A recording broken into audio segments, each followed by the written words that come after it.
गांव पहाड़ियों के किनारे बसा हुआ था। गांव छोटा था लेकिन लोगों के दिल बड़े थे। सुबह सूरज निकलते ही चरवाहों की बांसुरी बजने लगती और शाम होते होते गायों की घंटियों की आवाज़ पूरे गांव में गूंजती। उसी गांव में रहता था मोहन, गरीब किसान। घर में बूढ़ी माँ, पत्नी गौरी और 8 साल की बेटी रानी। मोहन के पास अपनी जमीन नहीं थी, वो दूसरों के खेत जोतता, कभी लकड़ी काटता, कभी पशुओं की देखभाल करता। मेहनत बहुत, कमाई कम। उसी गांव में एक बड़ा पशु व्यापारी रहता था। नाम था सेठ धनराज। धनराज दूर दूर के हाट में गायें खरीदता बेचता। उसके पास दर्जनों गायें थीं, लेकिन दिल से वो थोड़ा घमंडी और लालची था। उस दिन सुबह धनराज 3 मोटी दुधारू गायें लेकर शहर की मंडी जा रहा था। उसका इरादा था उन्हें ऊंचे दाम में बेचकर बड़ा मुनाफा कमाना। गायों की रस्सी उसने एक लंबी डोरी में बांधी हुई थी। घोड़े पर बैठा वो आगे आगे चल रहा था। आज अगर ये तीनों गायें अच्छे दाम में बिक गईं, तो इस महीने का फायदा ही फायदा होगा। लोग कहते हैं वक्त खराब चल रहा है, पर मेरे जैसे समझदार आदमी का वक्त कभी खराब नहीं होता। जिसे व्यापार करना आता है, वो घाटे को भी मुनाफे में बदल देता है। दोपहर होते होते धूप तेज हो गई। रास्ता जंगल से होकर जाता था। पंछियों की आवाज भी जैसे थम गई थी। धनराज ने सोचा थोड़ी देर आराम कर ले। उसने गायों को पेड़ से बांधा, घोड़े को खोलकर घास चरने दिया और खुद पेड़ के नीचे लेट गया। थोड़ी देर आंख बंद कर लूं, फिर आगे चलूंगा। गायें बंधी हुई हैं, भागेंगी नहीं। गर्मी और थकान ने मिलकर उसे गहरी नींद में सुला दिया। उधर एक गाय ने धीरे धीरे रस्सी ढीली कर ली, दूसरी उसके पीछे चली गई, तीसरी भी खींचती हुई जंगल की ओर बढ़ गई। कुछ ही देर में तीनों गायें पेड़ से दूर निकल चुकी थीं। शाम की हवा चली तो धनराज की नींद खुली। उसने आंखें मलते हुए इधर-उधर देखा, रस्सी खाली थी। अरे, मेरी गाय? कहाँ गई मेरी गाय? ये कैसे हो सकता है? मैंने खुद बांधा था उन्हें। हे भगवान, अगर ये गाय नहीं मिली तो मेरा पूरा सौदा डूब जाएगा। लोग हंसेंगे मुझ पर, कहेंगे बड़ा व्यापारी बना फिरता था। वो पागलों की तरह जंगल में दौड़ने लगा। घंटों खोजता रहा, पर गायों का कोई पता नहीं। आखिरकार निराश होकर गांव लौटा। धनराज सीधे मुखिया के पास पहुंचा। मुखिया जी, मेरी 3 दुधारू गायें जंगल में खो गई हैं। जो भी उन्हें ढूंढकर मेरे पास लाएगा, मैं उसे 50,000 रुपए इनाम दूंगा। लेकिन ध्यान रहे, गायें सुरक्षित होनी चाहिए। एक खरोंच भी आई तो इनाम आधा कर दूंगा। धनराज, तुम चिंता मत करो, अभी ढिंडोरा पिटवाता हूं। पूरा गांव तलाश करेगा। ढिंढोरा पीटा गया। गांव में खबर फैल गई। मोहन ने भी ये ऐलान सुना। मोहन लकड़ियां बीनने जंगल गया था। अचानक उसे दूर से घंटियों की आवाज सुनाई दी। वो आगे बढ़ा। तीनों गायें एक सूखे तालाब के पास खड़ी थीं। अरे, ये तो धनराज की गायें लग रही हैं। तीनों की पहचान मुझे है। इनके गले की घंटी और सफेद धब्बा, हाँ, ये वही हैं। मोहन कुछ देर चुप खड़ा रहा। उसके मन में तूफान चल रहा था। अगर मैं इन्हें बेच दूं तो मेरी रानी की पढ़ाई का इंतजाम हो सकता है, माँ की दवा आ सकती है, घर की टूटी छत ठीक हो सकती है। लेकिन क्या मैं अपनी बेटी को ये सिखाऊंगा कि मुसीबत में दूसरे का हक छीन लेना ही समझदारी है? नहीं, गरीबी ने मुझे झुकाया है, गिराया नहीं। मोहन ने धीरे धीरे तीनों गायों को इकट्ठा किया, रस्सी से बांधा और शाम ढलते ढलते उन्हें लेकर गांव की ओर चल पड़ा। गौरी दरवाजे पर खड़ी इंतजार कर रही थी। आज बहुत देर कर दी, कहीं कुछ हुआ तो नहीं? जंगल में धनराज की तीनों गायें मिल गईं। उन्हें घर के पीछे बांध दिया है। सुबह लौटा दूंगा। मोहन, हमारी हालत तुम जानते हो। कभी कभी लगता है भगवान भी हमारी परीक्षा ले लेकर थकता नहीं। अगर ये गाय हमारे पास रह जाए तो क्या बिगड़ जाएगा? जिसने इनाम का ऐलान किया है वही कल मुकर भी सकता है। गौरी, सुनो, हम गरीब हैं, ये सच है, लेकिन अगर आज मैं लालच में आकर किसी की गाय रख लूं, तो कल मेरी रानी जब बड़ी होगी और मुझसे पूछेगी कि बाबा ईमानदारी क्या होती है, तो मैं उसकी आंखों में कैसे देखूंगा? इन गायों के साथ मेरा पेट भर सकता है, पर मेरा ज़मीर भूखा रह जाएगा, और जिस दिन आदमी अपने ज़मीर से हार जाए, उस दिन से उसकी असली गरीबी शुरू होती है। मैं सुबह होते ही गाय लौटा दूंगा, इनाम मिले या ना मिले, पर मैं अपने हिस्से की सच्चाई नहीं छोड़ूंगा। गौरी चुप हो गई। उसकी आंखों में आंसू थे, डर भी था, लेकिन पति पर गर्व भी। रात गहरी हो गई। आंगन में बंधी गायों की घंटियां धीरे धीरे बज रही थीं। मोहन आसमान की ओर देख रहा था। उसे नहीं पता था सुबह उसके लिए क्या मोड़ लेकर आएगी।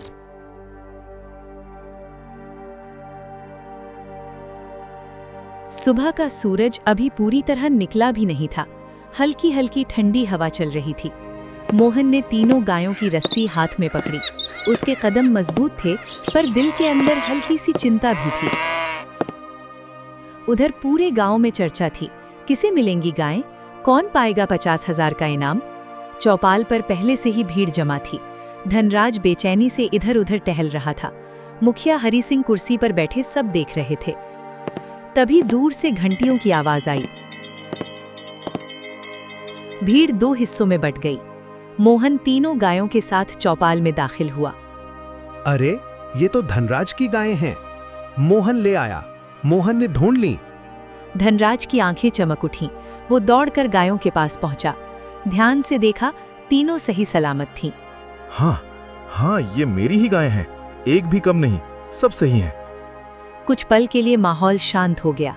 सबकी नजरें अब धनराज पर थीं। उसे इनाम देना था। धनराज, तुमने ऐलान किया था, जो भी गायें ढूंढ कर लाएगा उसे 50,000 रुपए दोगे।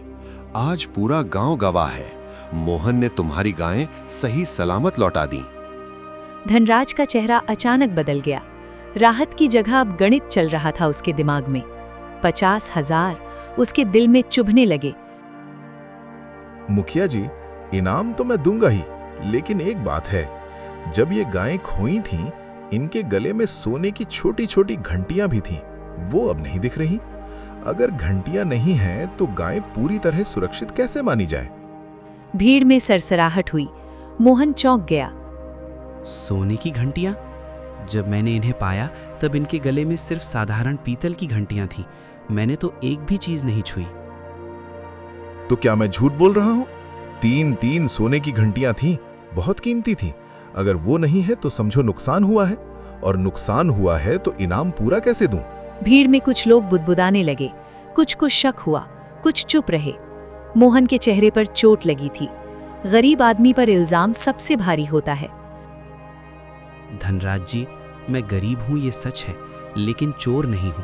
अगर मुझे लालच होता तो मैं ये गायें कभी वापस ही नहीं लाता। जंगल बड़ा है, किसी को पता भी नहीं चलता।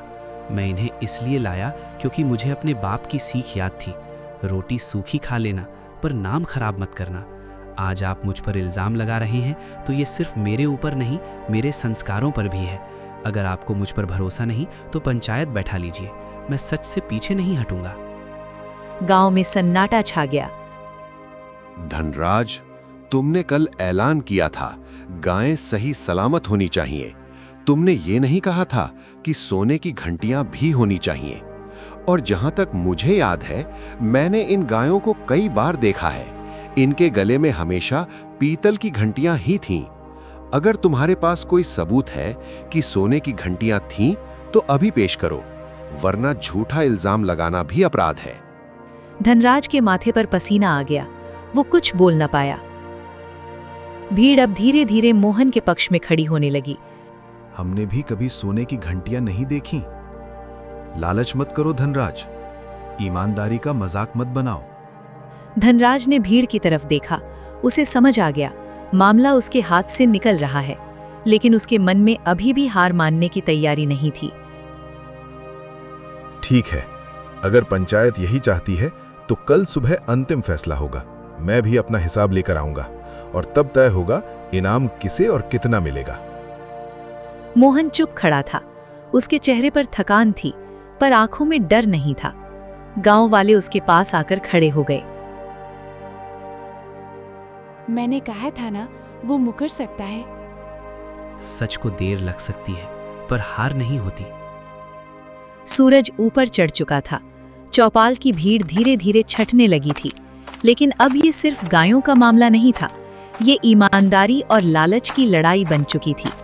कल पंचायत बैठेगी और फैसला होगा सिर्फ इनाम का नहीं, चरित्र का।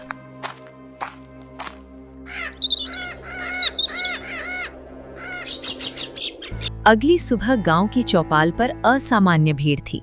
आज सिर्फ इनाम का फैसला नहीं होना था, आज ये तय होना था कि गांव में इज्जत किसकी बचेगी। मोहन अपनी पत्नी गौरी और बेटी रानी के साथ आया। रानी अपने पिता का हाथ कस कर पकड़े हुए थी।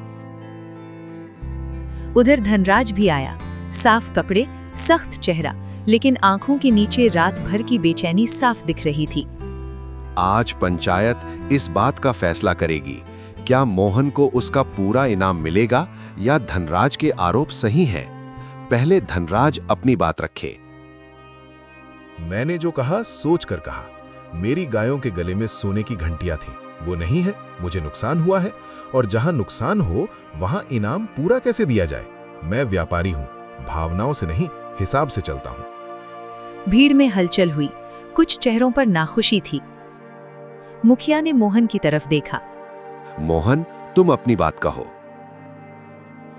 मैंने जो पाया वही लौटाया, न एक गाय कम न एक खरोच। अगर धनराज जी कहते हैं कि सोना था तो मैं क्या कह सकता हूँ, लेकिन मैं एक बात जरूर कहूँगा, अगर मुझे चोरी करनी होती तो मैं गायें ही क्यों लौटाता? मैं उन्हें बेच देता या कहीं दूर ले जाता। मैं गरीब हूँ, लेकिन मेरी गरीबी ने कभी मुझे झूठा नहीं बनाया। आज अगर पंचायत कहेगी कि मैं दोषी हूँ तो मैं सर झुका लूँगा, पर अंदर से नहीं टूटूंगा, क्योंकि मेरा सच मुझे पता है। इतना कहकर मोहन चुप हो गया। उसकी बेटी रानी की आंखों में आंसू थे। अचानक भीड़ के पीछे से एक बूढ़ा आदमी आगे आया। वो था रामलाल काका। मैं कुछ कहना चाहता हूँ। 3 दिन पहले मैं धनराज के घर गया था, तब भी वो तीनों गायें आंगन में बंधी थीं। मैंने खुद देखा था। उनके गले में साधारण पीतल की घंटियां थीं, सोने की तो बात ही नहीं थी। धनराज का चेहरा उतर गया। धनराज, अब क्या कहना है? कुछ पल के लिए धनराज चुप रहा। उसकी नजरें झुक गईं। भीड़ की नजरें उस पर थीं। मैंने झूठ कहा था। मुझे लगा 50,000 बहुत ज्यादा है। एक गरीब आदमी को इतना पैसा क्यों दूं? बस लालच आ गया। गांव में सन्नाटा छा गया। मोहन ने धनराज की तरफ देखा। गुस्सा नहीं था, बस एक थकान थी। धनराज, तुमने सिर्फ मोहन पर नहीं, पूरे गांव की ईमानदारी पर शक किया है। पंचायत का फैसला है, तुम मोहन को 50,000 रुपए अभी दोगे और साथ में सबके सामने माफी मांगोगे। धनराज ने कांपते हाथों से थैली निकाली, 50,000 रुपए गिनकर मोहन के सामने रख दिए। मोहन, मुझे माफ कर दो। मैं हार गया, अपने लालच से हार गया। सबकी नजरें मोहन पर थीं। अब फैसला उसके हाथ में था। धनराज जी, आज आपने मुझे पैसे दिए हैं, लेकिन सच कहूं तो आपने मुझे उससे भी बड़ा कुछ दिया है। आपने पूरे गांव के सामने ये साबित कर दिया कि ईमानदारी की कीमत लगाई नहीं जा सकती। ये पैसे मैं ले रहा हूं, लेकिन अपने लिए नहीं।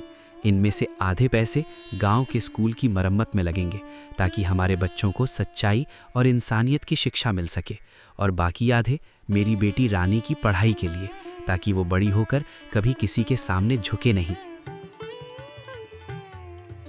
गांव तालियों से गूंज उठा। गौरी की आंखों से आंसू बह रहे थे, इस बार दुख के नहीं, गर्व के। धनराज चुप खड़ा था, उसकी नजरें झुकी थीं। शायद आज पहली बार उसे समझ आया था कि असली सौदा गायों का नहीं था, सौदा था चरित्र का। उस दिन के बाद बूंदीपुर गांव में मोहन का नाम सम्मान से लिया जाने लगा। लोग कहते थे कि जिसके पास सच है उसे किसी सोने की घंटी की जरूरत नहीं। और धनराज, उसने व्यापार करना नहीं छोड़ा, लेकिन लालच करना छोड़ दिया, क्योंकि उसने अपनी आंखों से देख लिया था, ईमानदारी गरीब नहीं होती, बस साधारण दिखती है। तो दोस्तों, ये कहानी आपको कैसी लगी कमेंट में ज़रूर बताना, और सब्सक्राइब करके हमें ये भी बता दो कि आपको कैसी कहानी पसंद आती है। जल्द ही मिलेंगे अगली कहानी, होली वाली कहानी के साथ। धन्यवाद, आपका दिन शुभ हो।